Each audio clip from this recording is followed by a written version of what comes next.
दोस्तों, आप सभी का स्वागत है हमारे YouTube चैनल बड़ा करियर पर। तो आज हम लोग पढ़ेंगे केमिस्ट्री में आगे क्वांटम नंबर। क्या पढ़ेंगे? क्वांटम नंबर, जिसे हिंदी में कहते हैं क्वांटम संख्या। क्वांटम को क्वांटम ही कहा गया है, उसको और कुछ हम हिंदी में कह भी नहीं सकते हैं, इसीलिए उसको क्या कहें? क्वांटम नंबर यानी क्वांटम संख्या। क्वांटम संख्या होता क्या है, क्वांटम नंबर होता क्या है, हम लोग इसे क्यों पढ़ते हैं? तो किसी भी परमाणु में यानी एटम में इलेक्ट्रॉन के लोकेशन जानना है या इलेक्ट्रॉन के बारे में स्पष्ट तरीके से जानना है, तब उसका सीटी स्कैन करना क्या है? जरूरी है। अब ब्रेन में कुछ प्रॉब्लम है तो हम लोग क्या करवाते हैं? सीटी स्कैन करवाते हैं कि नहीं करवाते हैं? तो मतलब अलग अलग तरीके से जांच होता है जिसमें स्पष्ट रूप से हमको क्या करता है, सब कुछ दिखाई देता है। बस इसमें भी वही है, एटम को क्या करना है, इसमें सीटी स्कैन करना है, अल्ट्रासाउंड करवाना है। क्या करवाना है? अल्ट्रासाउंड, जिससे हमको पता चलेगा कि एटम में कौन सा इलेक्ट्रॉन कहाँ पे पाया जाता है। तो बस क्वांटम नंबर वही है। लैंग्वेज लिखा हुआ है इसमें, a set of 4 number which gives complete information about an electron present in atom are called quantum number। यानी किसी एटम में जो इलेक्ट्रॉन प्रेजेंट है उसके बारे में पूर्ण रूप से जानकारी देने का काम करता है कौन? क्वांटम संख्या। कौन करता है? क्वांटम संख्या। हिंदी में वही बात लिखा हुआ है, क्वांटम संख्या 4 संख्याओं का एक सेट है जो परमाणु में पाए जाने वाले इलेक्ट्रॉन के बारे में पूर्ण रूप से क्या देता है? जानकारी देता है। जानकारी नहीं, जानकारी देता है।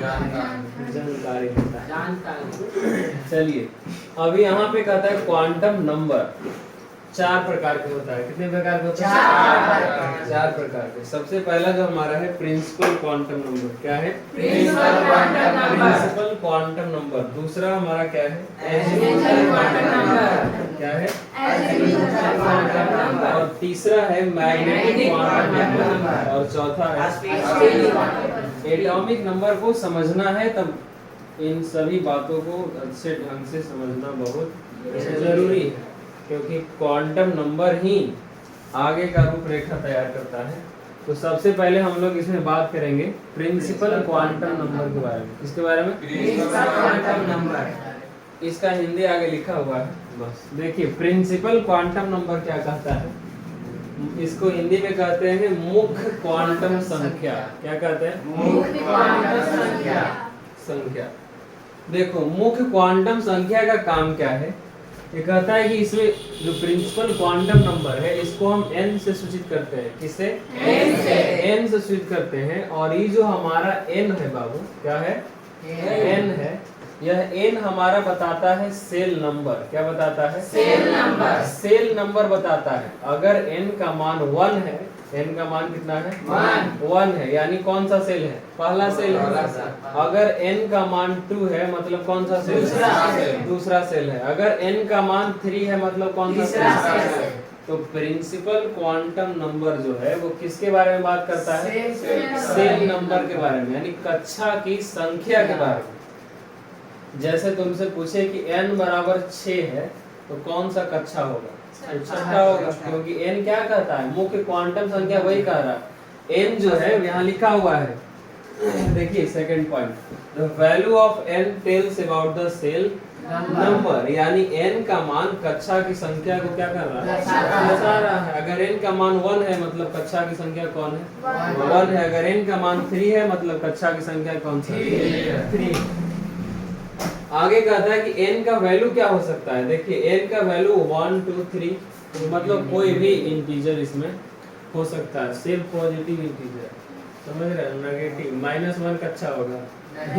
तो n का मान क्या होगा? 1 2 3 मतलब जहां तक जा सकते हैं इलेक्ट्रॉन है तो आपके पास। तो प्रिंसिपल क्वांटम नंबर में 2 बातें पहले यहाँ समझ लीजिए कि प्रिंसिपल क्वांटम नंबर सेल की संख्या को बताता है। क्या बताता है? सेल की संख्या को। अगर n बराबर 1 है मतलब सेल कौन सा है? 1। समझ रहे बात को? n बराबर 2 है मतलब उसमें दो उसका कक्षा कौन सा हो गया? सेकंड कक्षा हो गया। अगर n बराबर 3 है मतलब कौन सा सेल नंबर हो गया? थर्ड कक्षा हो गया।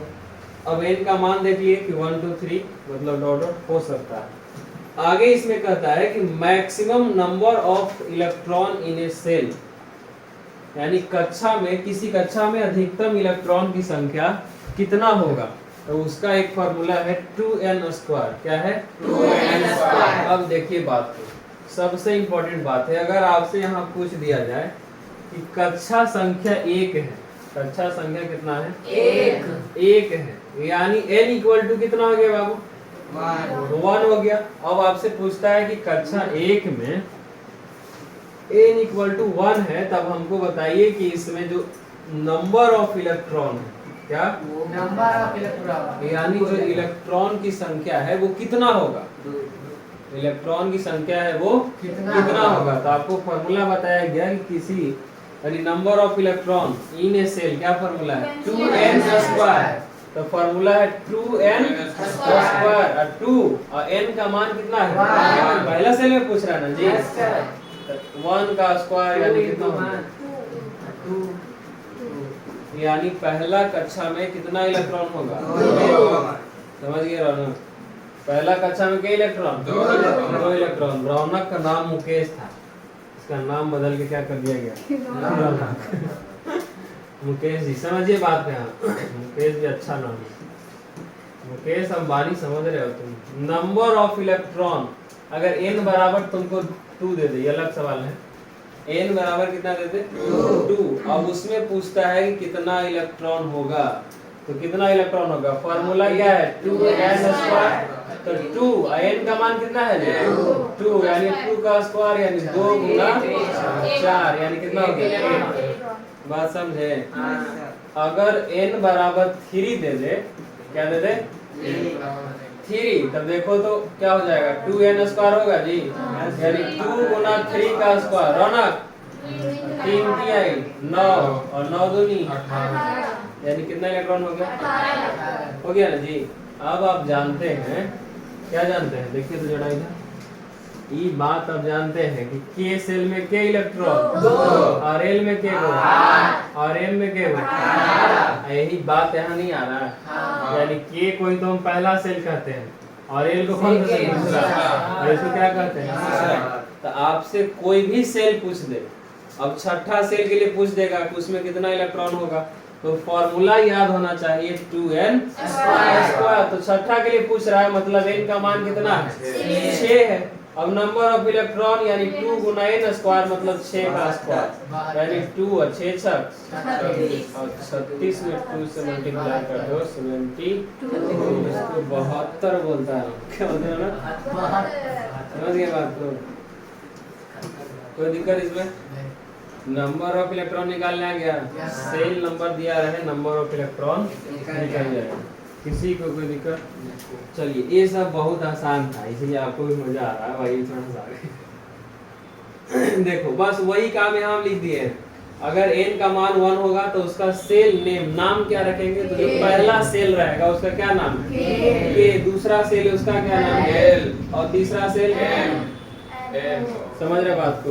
इसी तरीके से आप जा सकते हैं।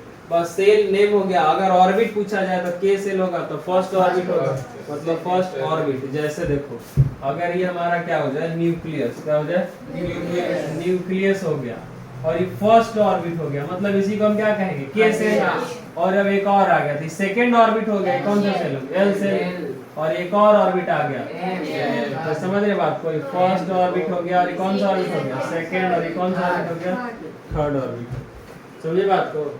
तो बस नंबर ऑफ इलेक्ट्रॉन निकालना सीख गए। अगर K में पूछे कि इलेक्ट्रॉन कितना होगा तो कितना होता है? 2। इसमें कितना हो रहा है? इसमें कितना 18, इसमें कितना हो रहा है? 32। देखो 4 है ना जी, तो 2n², तो n का मान 4, तो 4 का स्क्वायर 16, 16 तो नहीं। अगर इसमें पूछ रहा है तो कितना होगा? 5 का स्क्वायर 25, 25 दूनी 50। बात समझ रहे हो कैसे लिखा जा रहा? कोई दिक्कत? इतना बात समझ गए जी? चलिए अब आते हैं आगे। अभी प्रिंसिपल क्वांटम नंबर ही चल रहा है, प्रिंसिपल क्वांटम नंबर ही चल रहा है।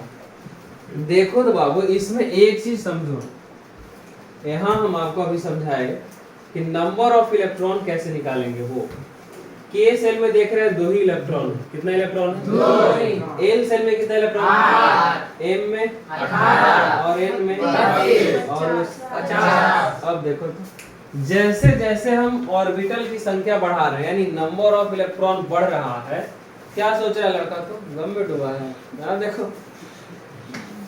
जब तो यहाँ समझ नहीं आ रहा तुमको, लुटाएगा। देखो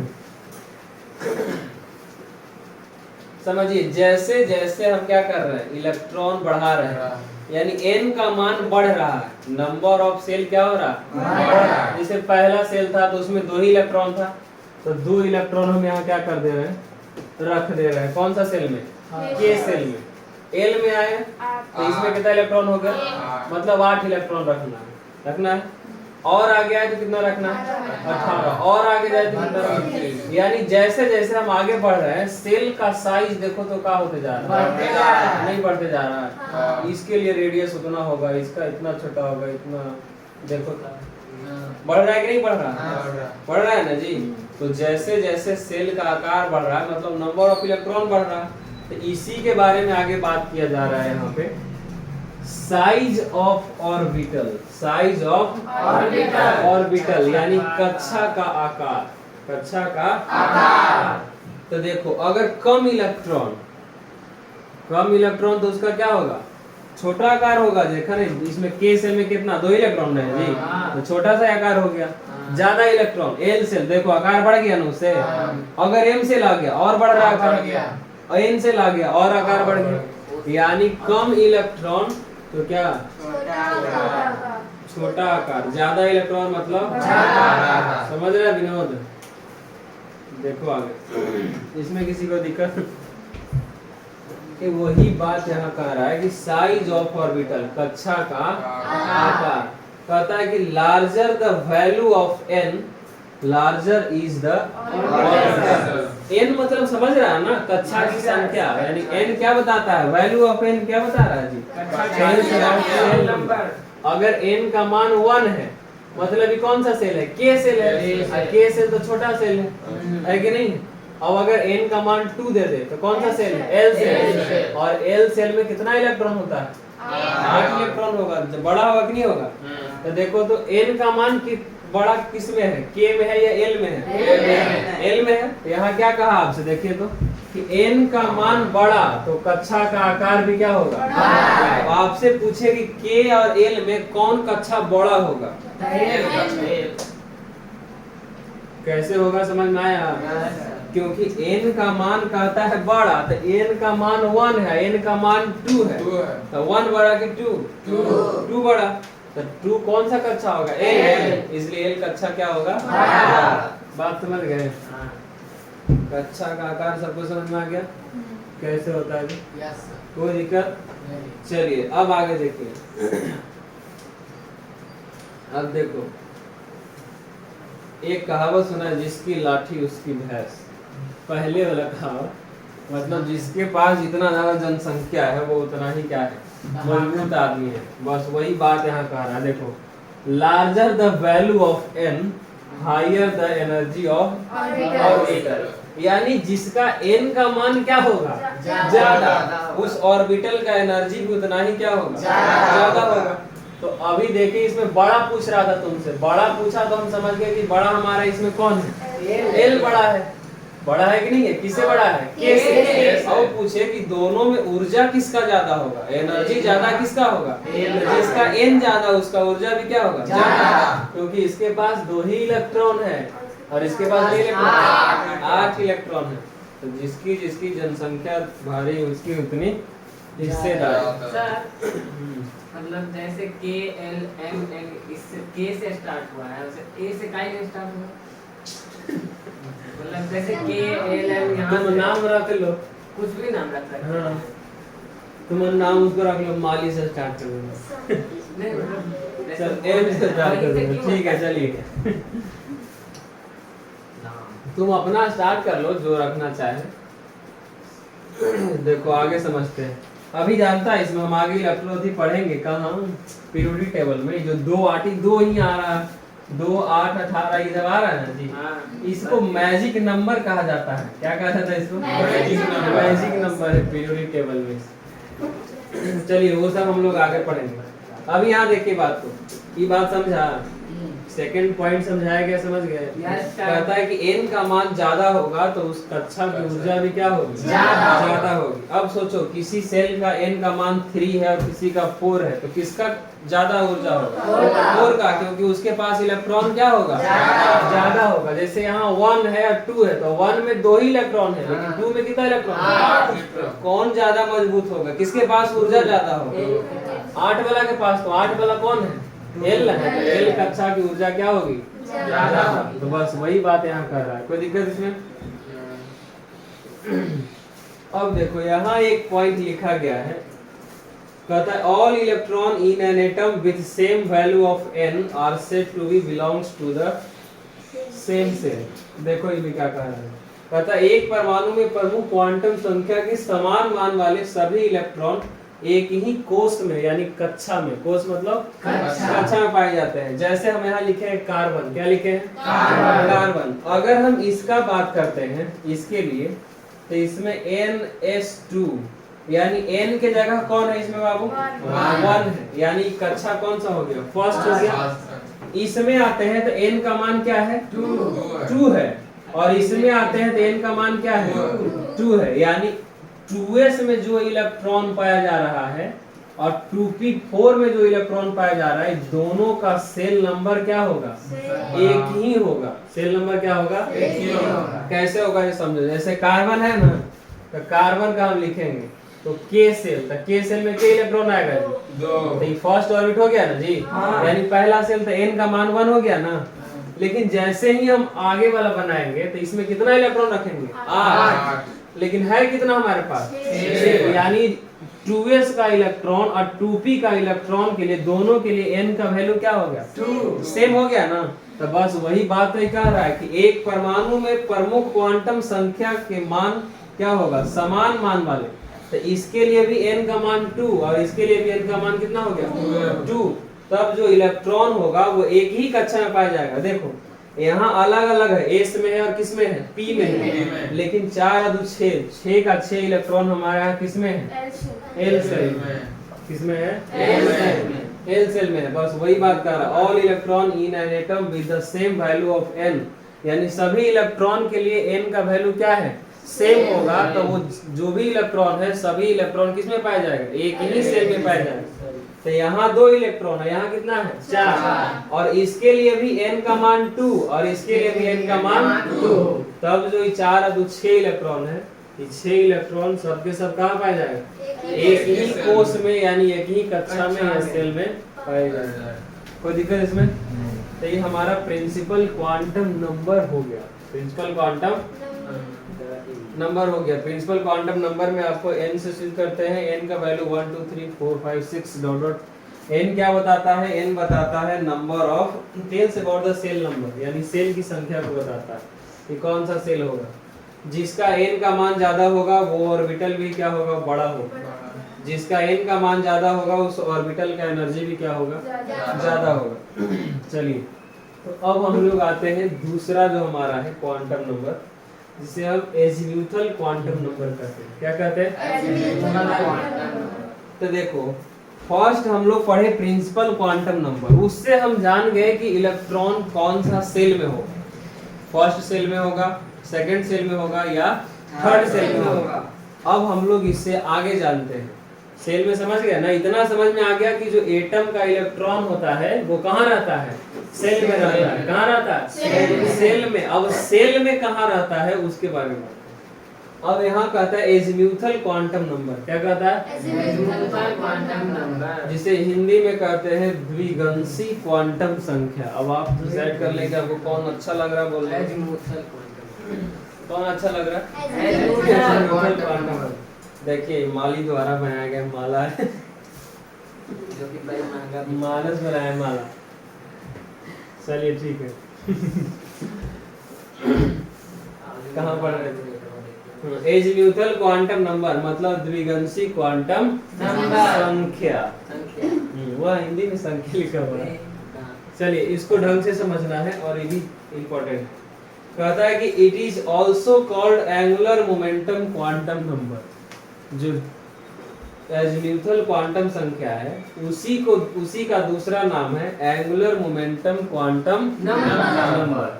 तो एजीम्यूथल क्वांटम नंबर कहे या एंगुलर मोमेंटम क्वांटम नंबर कहे, दोनों बात एक ही है।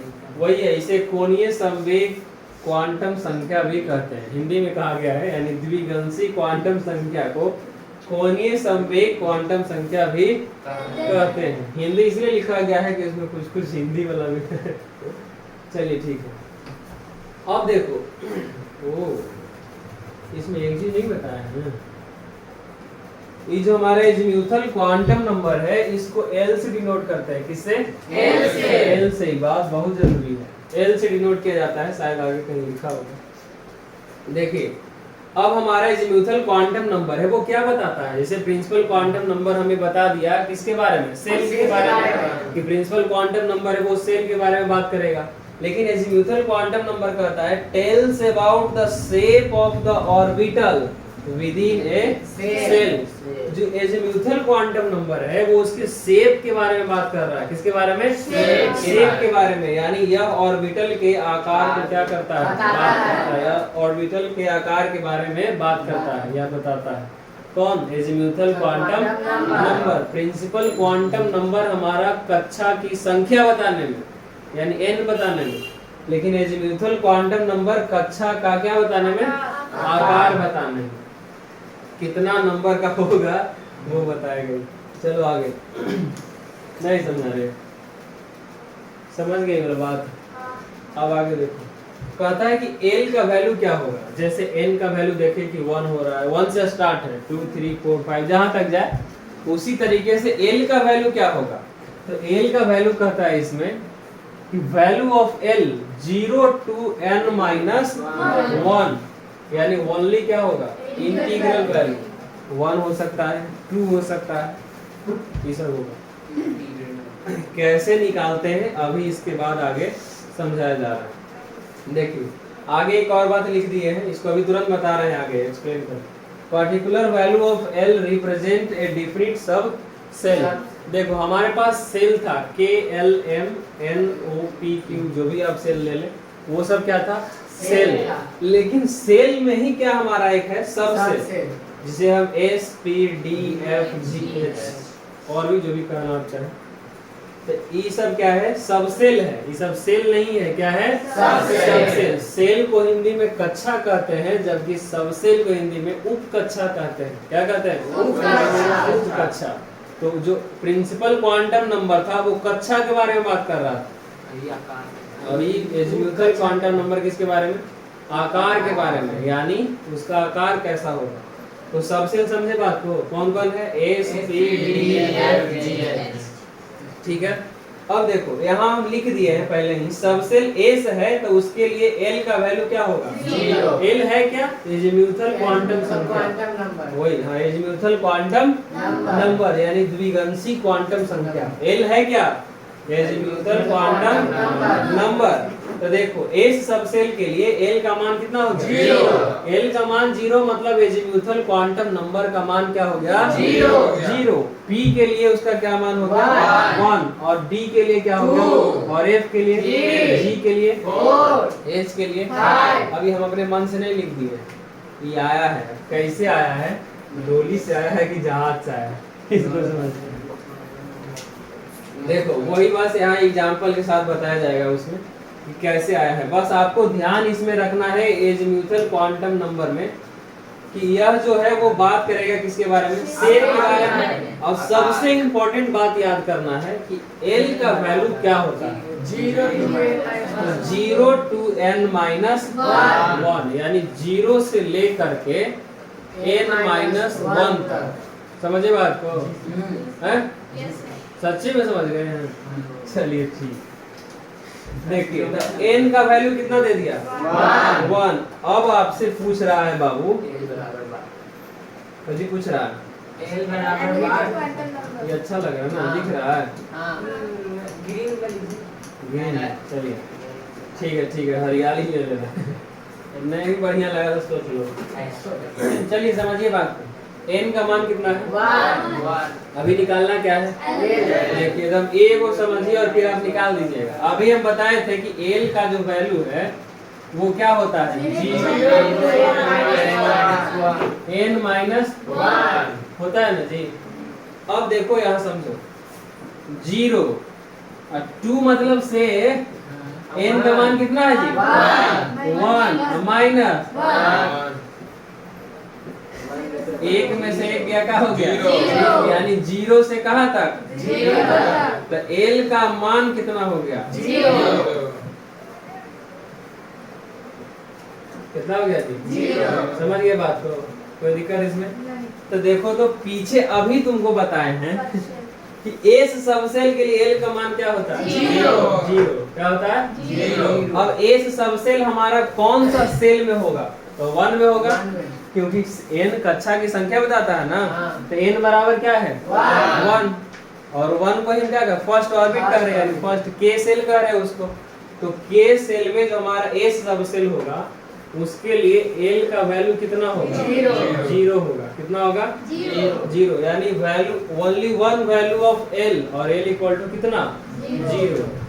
यानी l का एक ही मान आएगा और वो मान कितना होगा? 0। वो मान क्या होगा? 0। l का मान कितना मान हो गया? 0 नहीं जंगली। l का कितना मान हुआ? तो एक मान। कितना मान हुआ? 1। और l बराबर आया कितना? 0। समझे बात को? अब देखो आगे, l निकल गया ना 1 के लिए। अब आगे देखो, यहाँ हम एक चीज और लिख सकते हैं, ध्यान से समझना इस बात को। जैसे ही ns लिखते हैं, क्या लिखते हैं? लिख दे n। देखो तो इसमें n का वैल्यू कितना है? n का वैल्यू कितना है? बात समझ रहा है? ns को हम क्या लिख सकते हैं? n है तो क्या लिख दिए? 1। n का मान इसमें कितना है? और s है तो क्या लिख दिए? 1s। इतना समझ गया ना? अब यही बात आगे आपको यूज होने वाला है, समझिए इधर। अब यहाँ आपसे कहता है एग्जाम्पल में कि for n equal to 2, n equal to क्या लेना है? 2 लेना है। n का मान कितना हो गया? तो l क्या होगा? तो l, देखिए ढंग से समझो, n का मान कितना लिए हैं? 2। देखो तो अभी तुमको कहे कि l का मान होता क्या है बाबू? तो 0 to n माइनस 1 होता है ना। बात समझ रहे हैं मुकेश जी? देखिए ध्यान से, 0 और 2, n का मान कितना है बाबू? 2 माइनस 1, यानी 0 to 1। तो l का मान हो गया 0 से लेकर के कहां तक? 1 तक। कहां तक हो गया? 1 तक। और कितना मान हुआ? 2 मान। एक 0 हुआ और एक हुआ 1 हुआ। समझे बात को? अब देखिए तो जब इतना बात आप समझ गए हैं तो 0 जो मान है किस सबसेल के लिए है? और 1 जो मान है किसके लिए है? यानी हम कह सकते हैं कि इसमें जो आया है मेरा, वो इसमें ns भी होगा और np भी होगा। होगा कि नहीं होगा जी? बात समझ रहे हैं? n का मान इसमें कितना है? 2 है, यानी e हो गया 2s, और n का मान कितना है? 2। p है, हो गया 2p। समझे? यहीं से एनर्जी ऑर्डर आना शुरू हो गया, 1s 2s और 2p। आ कहां से रहा इसको ध्यान से समझिए, कोई दिक्कत? अब आगे देखिए, अगर हम n बराबर क्या ले ले? 3। क्या ले ले? 3 गोड़ हाथ 3। चलो समझो m कैसी? समझ रहे बात को मुकेश? l का मान निकालना है। क्या निकालना है? l का मान निकालना है। तो l बराबर क्या होता है? 0 to n माइनस 1। बात समझ रहे हैं जी? तो 0 2, n का मान कितना है जी? माइनस 1, यानी 0 to 2, यानी l का जो मान है वो कहाँ तक होगा? 0 0 से लेकर के 2 तक कहाँ तक होगा मान? 0 से लेकर 2 तक। और 0 से लेकर 2 तक कौन कौन आएगा? 0 1 2, यानी L का कितना मान? 3 मान हो गया ना सर? तो देखिए तो इसमें हम 0 है तो मतलब NS भी होगा, NP भी होगा। जानते हैं इसमें D का मान कितना होता है? 2। तो 0 से 2 तक आ रहा था ना, यानी NS भी हो गया, NP भी हो गया, और जंगली NS, N का मान कितना? 3S, N का मान कितना? 3, और 3, N का मान 3। बात समझे? कोई दिक्कत? तो 1S 2S 2P 3S 3P 3D आ रहा है ऑर्डर? और आएगा अभी और आएगा, ये बात तुमको पता नहीं है। देख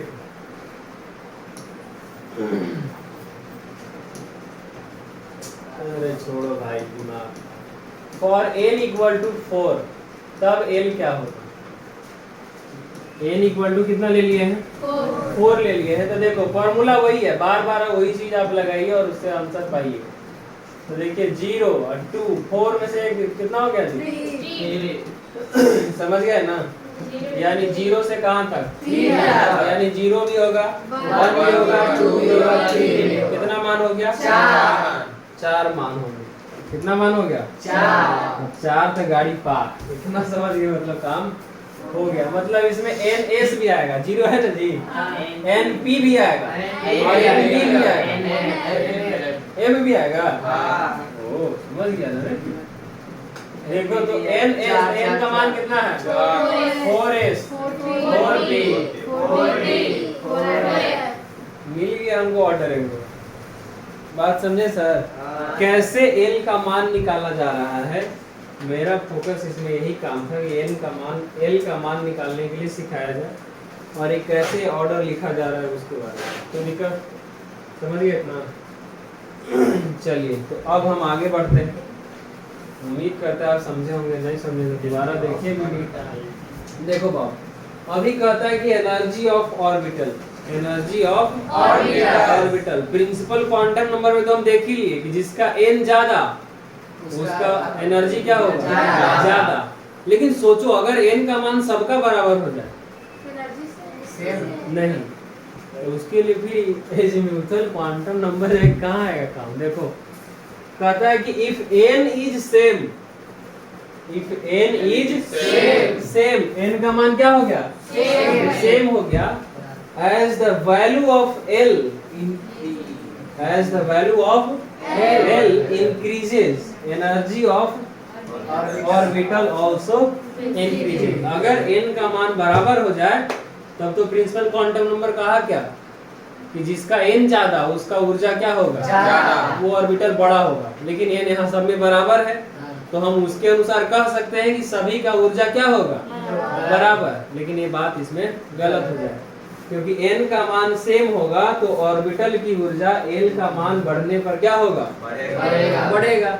यानी जैसे जैसे l का मान बढ़ेगा वैसे वैसे उसका ऊर्जा भी क्या होगा? बढ़ेगा। अगर l का मान घटता है तो ऊर्जा भी क्या होगा? घटेगा। और ये कब होगा? जब n का मान प्रिंसिपल क्वांटम नंबर का मान क्या होगा? सेम होगा, एक समान होगा, बराबर होगा। यहाँ देखिए पढ़िए ध्यान से। और इसी पर आगे आपको सवाल दिया गया है। देखिए एग्जांपल में 4S 4P 4D और 4F अभी लाए थे ना पीछे।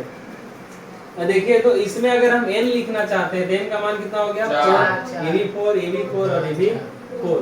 तब आप कैसे कहेंगे कि इसमें इसका ऊर्जा कम है इसका ऊर्जा ज्यादा है? कह पाएंगे? नहीं, क्योंकि n का मान सबके लिए क्या है? सेम है। तब हमको एजीम्यूथल क्वांटम नंबर में देखना होगा कि l का मान जैसे जैसे बढ़ेगा वैसे वैसे उसका ऊर्जा भी क्या होगा? बढ़ेगा। तो सबसे कम है हमारा ऊर्जा थी एल का मान किसका, एस का। एस का। मतलब एस का ऊर्जा क्या होगा, कम होगा। एस का ऊर्जा क्या होगा, कम होगा। और सबसे ज्यादा एल का मान किसका है, 4 है। इसका मतलब जिसका एल का मान ज्यादा उसका ऊर्जा क्या होगा, ज्यादा। इसलिए एनर्जी ऑफ और ऑर्डर ऑफ एनर्जी यानी सबसे ज्यादा ऊर्जा किसका हो गया, इसका 4 है। फिर इससे कम किसका होगा, और इससे कम किसका होगा, और सबसे कम। बात समझ गए, यस सर। कोई दिक्कत नहीं। समझ गए। अब आगे देखिए, देखो तो हम इस शुरू में ही बताए थे कि एंगुलर मोमेंटम क्वांटम नंबर जो है उसी को हम क्या कहते हैं, जो एजीम्यूथल क्वांटम नंबर है उसी को क्या कहा जाता है, एंगुलर मोमेंटम क्वांटम नंबर। तो बस उसी को यहाँ लिखा है। ऑर्बिटल एंगुलर मोमेंटम बराबर फॉर्मूला होता है root under L into L plus 1 into H by 2। कभी कभी फॉर्मूला पूछा जाता है एग्जाम में, इसलिए एक एक फॉर्मूला ही होता है। यहाँ हम लोग पढ़ लिए क्या, azimuthal quantum number. Azimuthal quantum number हमारे यहाँ पे कंप्लीट हो गया। अब हम लोग अगले क्लास में मिलेंगे मैग्नेटिक क्वांटम नंबर के बारे में। वीडियो अच्छा लगा तो शेयर कर दीजिए। रौनक हंस रहा है।